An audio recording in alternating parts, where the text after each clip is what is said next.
આગળ વાત કરીશું સુરતની તો સુરતના અલથાણના ભીમરાડ ગામમાં ભાજપના મહિલા નેતા દ્વારા ગળે ફાંસો ખાઈને આત્મહત્યા કરી લેતા સમગ્ર શહેરમાં ચકચાર મચી જવા પામી છે। મહિલા નેતાના આપઘાતના પગલે અનેક સવાલો ઊભા થઈ રહ્યા છે। આ સાથે જ અલગ અલગ આક્ષેપો પણ કરવામાં આવી રહ્યા છે। આ દરમિયાન ફોરેન્સિક પોસ્ટમોર્ટમ કરવામાં આવતા ભાજપ મહિલા નેતા દ્વારા આપઘાત જ કરવામાં આવ્યો હોવાનું સામે આવ્યું છે। આ સાથે ભાજપના કોર્પોરેટર ચિરાગ સોલંકીએ રૂમનો દરવાજો ખોલીને લટકી રહેલી દીપિકાને નીચે ઉતારી હતી અને ત્યારબાદ દુપટ્ટો કબાટમાં મૂકી દીધો હતો, જેથી ચિરાગ સોલંકી તરફ પરિવારજનોએ શંકા વ્યક્ત કરી છે। મરણમાં અમે આશંકા છે કે આ આત્મહત્યાની હત્યા છે। બસ એ વિષય પર અમારું એક જ કેન્દ્રિત છે કે એને ન્યાય મળવો જોઈએ। તો આ કઈ રીતની ઘટના છે? ઘટનામાં એવું હતું કે એમના રૂમમાં ફક્ત કોઈ ચિરાગભાઈ છે એ હતા, આકાશભાઈ હતા, એમના હસબન્ડ તો ફિટર હતા, બરાબર। ચિરાગભાઈ કોણ? ચિરાગભાઈ કોપરેટર છે। ઓકે, તો તમને શું લાગે છે એમાં કઈ રીતના તમને હત્યાની આશંકા લાગે છે? હવે સ્વાભાવિક છે કે જો માણસ આત્મહત્યા કરે અને એની બોડી નીચે લાવી હોય તો પહેલાં પોલીસને બોલાવવી પડે।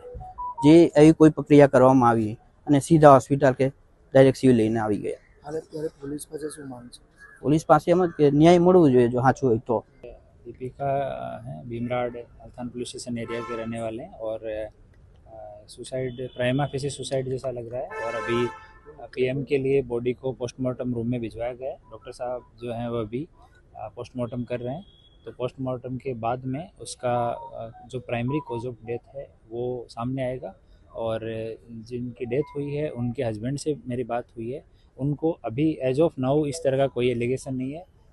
मुझे नहीं पता इस तरह की खबर किसके द्वारा दी गई है, लेकिन परिवारजनों से मैंने बात की है। उन्हें न्यायतंत्र पे, पुलिस पे पूरा भरोसा है कि पोस्टमार्टम के बाद में जो भी रिपोर्ट आएगी उसके बाद में जो भी इन्वेस्टिगेशन होगा उसके हिसाब से कार्यवाही होनी चाहिए और उसके हिसाब से कार्यवाही होगी। और अभी पीएम चालू है, पीएम की रिपोर्ट आने के बाद में और जो भी वहाँ लोग आसपास थे, हाजिर थे, गांव के सीसीटीवी फुटेज भी हम लोग चेक करेंगे।